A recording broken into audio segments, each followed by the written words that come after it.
Amém. Louvado seja o Senhor. Bom dia, amados irmãos. Nossa leitura do livro Coração da Bíblia tem por ler com oração o versículo Romanos 10, versículo 13. Capítulo 10, versículo 13, que diz: Porque todo aquele que invocar o nome do Senhor será salvo. Oh, Senhor Jesus. Irmãos, todo aquele, irmãos, sem exceção, todo aquele será salvo. Senhor, queremos ser salvos, Senhor. Oh, tua salvação se torne completa, Senhor. Nosso ser, alcançando todo o nosso ser. Oh, Senhor Jesus. Jesus é o Senhor. Oh, Senhor Jesus. E a leitura tem como título A Vida Dinâmica da Igreja. Começa assim. Na história de Abraão, vimos que ele foi justificado pela fé. Agora, para entender como a salvação de Deus se aplica a nós, veremos no capítulo 10 de Romanos, o encargo de Paulo pelo Evangelho. Os que foram justificados pela fé e pregam o Evangelho precisam de um ambiente adequado para crescer até atingir a maturidade. Por isso, nesse capítulo também veremos Romanos 12, que fala sobre a vida dinâmica da igreja. No início de Romanos 10, Paulo abre seu coração e fala com pesar sobre os judeus. Seu desejo era que eles também recebessem a salvação. Irmãos, a boa vontade do meu coração e a minha súplica a Deus a favor deles são para que sejam salvos, porque lhes dou testemunho de que eles têm zelo por Deus, porém não com entendimento. Porquanto, desconhecendo a justiça de Deus e procurando estabelecer a sua própria, não se sujeitaram a que vem de Deus. Nesses versículos fica claro o desespero de Paulo para mostrar ao povo de Israel que o homem não é justificado por obras da lei, mas pela fé. No versículo 4 é dito: porque o fim da lei é Cristo, para a justiça de todo aquele que crê. Isso significa que antes de Cristo, nenhum homem conseguiu cumprir a lei. Somente ele a cumpriu e lhe pôs fim, Cristo. Por isso Paulo diz que o fim da lei é Cristo. Hoje somos justificados pela fé e não mais pela lei. A humanidade perfeita de Cristo. Em Romanos, lemos: Ora, Moisés escreveu que o homem, para praticar a justiça decorrente da lei, viverá por ela. Mas a justiça decorrente da fé, assim diz: Não perguntes em teu coração: quem subirá ao céu? Isso é, para trazer do alto a Cristo. Ou quem descerá ao abismo? Isso é, para levantar Cristo dentre os mortos.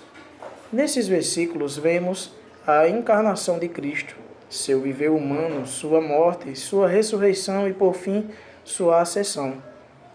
Deus aprovou o sacrifício de Cristo, ressuscitando dentre os mortos. Em Atos 13, lemos como Deus a cumpriu plenamente a nós, seus filhos, ressuscitando a Jesus, como também está escrito no Salmo 2: Tu és meu filho, e eu hoje te gerei. Mas Jesus já não era filho de Deus? Sim. Porém, através da ressurreição, sua humanidade foi aprovada por Deus e introduzida na divindade. Se Deus não estivesse aprovado seu viver humano e seu sacrifício na cruz, não teria ressuscitado o Senhor Jesus dentre os mortos. Diante disso, a ressurreição é uma evidência de que a obra de Cristo foi aprovada por Deus Pai. Confessar com a boca e crer com o coração. Em Romanos 10, lemos: porém, que diz? A palavra está perto de ti, na tua boca e no teu coração. Isto é, a palavra da fé que pregamos. Aqui Paulo estava pregando o evangelho para os judeus. Essa palavra que está perto de nós é o próprio Cristo. Você quer ser justificado? Basta crer. Paulo mostra que crer é algo simples, uma vez que Cristo com a palavra está perto de nós, na nossa boca e no nosso coração. Essa é a palavra da fé que pregamos. Vocês acham que pregar o Evangelho é difícil? Que é necessário saber a Bíblia toda, de Gênesis a Apocalipse? Aqui vemos que é algo muito mais simples. Prosseguindo em Romanos 10, vejamos como é simples receber a salvação de Cristo. Se com a tua boca confessares Jesus como Senhor e em teu coração creres que Deus o ressuscitou dentre os mortos, serás salvo. Porque com o coração se crê para a justiça e com a boca se confessa a respeito da salvação. Esses versículos mostram que antes devemos confessar com a boca e depois crer com o coração. Quando pregamos o Evangelho, devemos levar as pessoas a invocar o nome do Senhor, pois se invocarem, seu coração também crerá.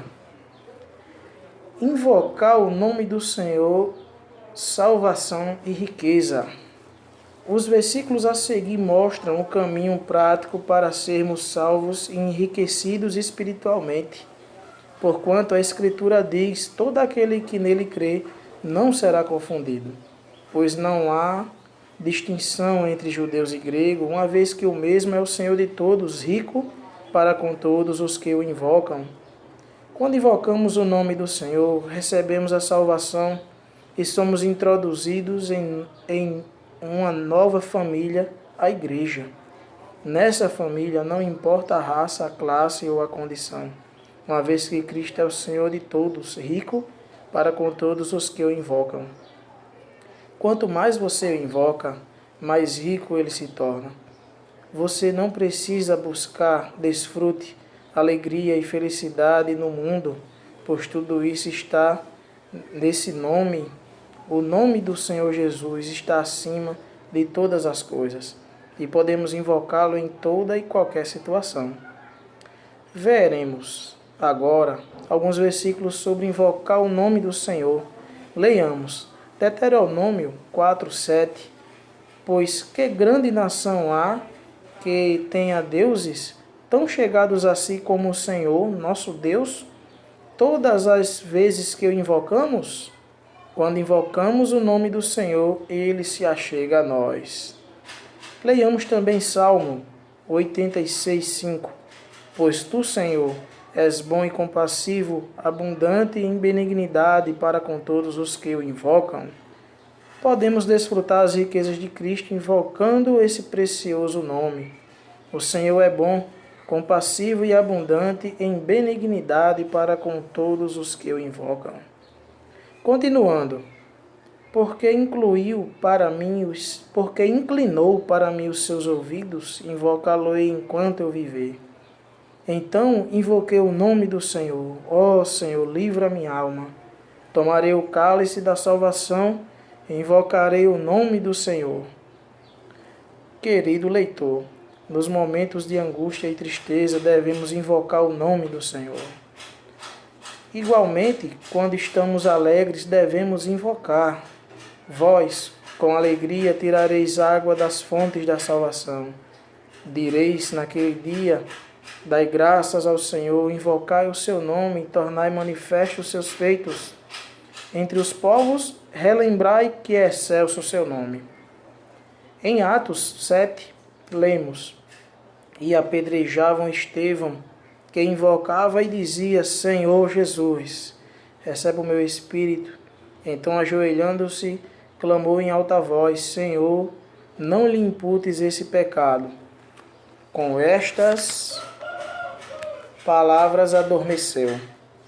Se estivéssemos no lugar de Estevão, qual seria a nossa reação? Certamente ficaríamos com raiva daquelas pessoas. Todavia o sentimento dele foi de misericórdia, pois orou pelos que o apedrejavam. Aqui vemos a realidade do que o Senhor falou em Mateus 5. Mas a qualquer que te ferir na face direita, volta-te-lhe também a outra. Somente os que invocam o nome do Senhor conseguem ter essa reação. Vejamos o que Paulo escreveu aos Coríntios, a igreja de Deus que está em Corinto, aos santificados em Cristo Jesus, chamados para ser santos com todos os que em todo lugar invocam o nome do nosso Senhor Jesus Cristo, Senhor deles e nosso. Os cristãos do Novo Testamento tinham a prática de invocar o nome do Senhor, e eles invocavam em qualquer lugar, sem restrição ou constrangimento. O próprio Paulo, antes de se converter, perseguia os que invocavam o nome do Senhor, que é a principal característica de um cristão, que possamos invocar o nome do Senhor várias vezes durante o dia. Pregar o Evangelho para expandir o reino de Deus. O encargo de Paulo pelo Evangelho era muito forte. Ele tinha o desejo de visitar a igreja em Roma e de lá partir para a Espanha para pregar o Evangelho onde a palavra de Cristo ainda não havia sido anunciada. Precisamos ter esse espírito de pregar o Evangelho em lugares que ainda não têm o testemunho de Cristo para expandir o reino de Deus na terra.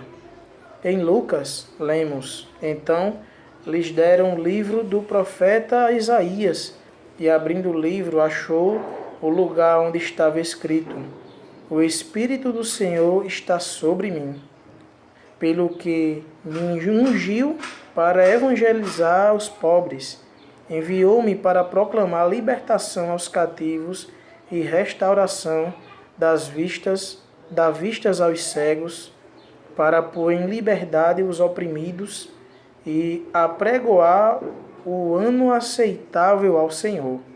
Há muitos pobres cativos, cegos e oprimidos espiritualmente no mundo. Alguns podem ter uma condição social favorável, mas interiormente seu estado é lastimável. É nossa função levar a cura às pessoas por meio do Evangelho. O Senhor nos comissionou para pregar o Evangelho. Jesus, aproximando-se, falou-lhe, dizendo: Toda a autoridade me foi dada no céu e na terra. Ide, portanto, fazei discípulos de todas as nações, batizando-os em nome do Pai, do Filho e do Espírito Santo, ensinando-os a guardar todas as coisas que vos tenho ordenado. E eis que estou convosco todos os dias até a consumação do século. Ó Senhor Jesus, levar o nome de Jesus às pessoas.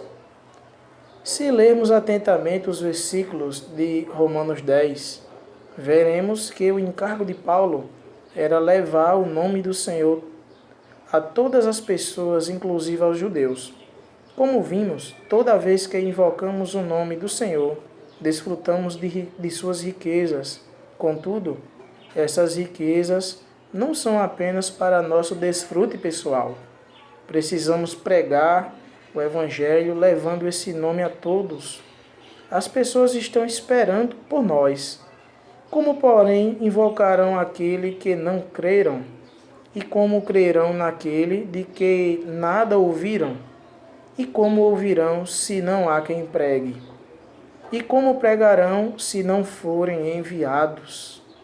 Como está escrito, quão formosos são os pés do que anunciam coisas boas. Porque esse versículo menciona os pés e não a boca. Porque fomos enviados para pregar o Evangelho, logo precisamos sair às ruas, ou seja, usar nossos pés. Essa é nossa responsabilidade. Louvado seja o Senhor. Irmãos, nessa segunda-feira a gente viu o início do capítulo 3 do livro Coração da Bíblia. E esse início aqui a gente viu nessa leitura sobre fé, sobre justificação e sobre alguns irmãos aqui. A história de Abraão. O Abraão próprio foi justificado pela fé.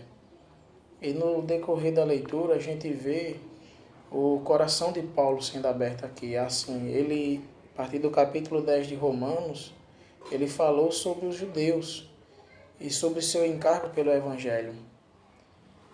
Pela fé, Abraão foi justificado. mas pela lei, partiu a lei de Moisés em diante, ninguém foi justificado, ninguém pela lei se salvou perante a lei, só o Senhor. Mas a lei não é capaz de salvar ninguém. E Paulo tinha isso no coração, ardia esse encargo nele, e ele queria, ele até falou sobre como os judeus, eles temiam o Senhor e eram fiéis ao Senhor, zeloso, tinham zelo por Deus, mas não tinha esse entendimento, irmãos. Então, diante disso, né, como fica o nosso coração? Sabemos nós que a chave é sobre o galardão. A chave é o galardão, irmão, para entender o que de fato é a salvação do homem, o que já foi alcançado mediante a obra do Senhor, né? E o que o Senhor tem no porvir para nós. Então a chave para se compreender isso aí é o galardão, né? Aquilo que o Senhor tem para nós, para que a gente possa alcançar, né? Por meio do nosso crescimento.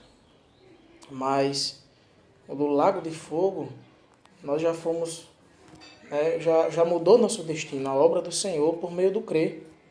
Louvado seja o Senhor, né? Por meio do crer, irmãos. Ó Senhor Jesus, a sua obra do Senhor ela foi aceita, o Senhor foi ressuscitado, né, por Deus, porque Deus aceitou a obra de cruz. Louvado seja o Senhor, irmãos. E a gente vê aqui também falando sobre o invocar. Ó Senhor Jesus. Irmãos, invocar o nome do Senhor salva, irmãos, salva sim. Invocar o nome do Senhor é o princípio, irmão, é o ponto de partida, né? Como está o meu invocar? Como está o seu invocar? Oh, Senhor Jesus. Irmãos, a gente possa invocar. Oh, Senhor Jesus. Que possa ter experiência, irmãos, com esse nome maravilhoso, né? Que a pessoa é o próprio Cristo. Quando invocamos o Senhor na tribulação, o Senhor nos socorre, né? Em meio à alegria, invoquemos o nome do Senhor também.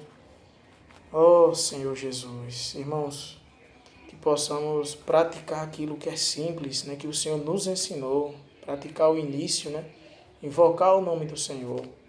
Isso muda a nossa vida, né? Isso nos traz riquezas, porque o Senhor é rico para com todos os que o invocam.